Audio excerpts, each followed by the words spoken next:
উত্তম রূপী উযু বানাও, উত্তম রূপী উযু বানাইয়া এরপরে যে সময় নামাজে দাঁড়াইবা ওই সময় অন্তরে খেয়াল করবা আমার সামনে আমার আল্লাহ দাঁড়িয়ে আছে, আমার ডান পাশে আল্লাহর জান্নাত, আমার বাম পাশে আল্লাহর জাহান্নাম, আমার পিছে হযরত আজরাইল দাঁড়িয়ে আছেন, আমার পিছে হযরত আজরাইল দাঁড়িয়ে আছেন। আমি এক পাশে সিজদা দেব আর এক পাশে সিজদা দিতে পারবো কিনা এই খেয়াল নিয়ে বান্দা যখন নামাজ আদায় করবে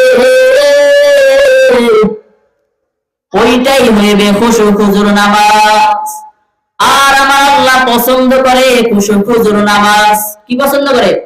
খুশু খুজুর নামাজ। আমার আল্লাহর কাছে যদি নামাজ গ্রহণযোগ্য করতে চাও রে মুমিন, তাহলে খুশু খুজুর নামাজ আদায় করো। কেমনে বুঝে বড় বাঙালি মুসলমান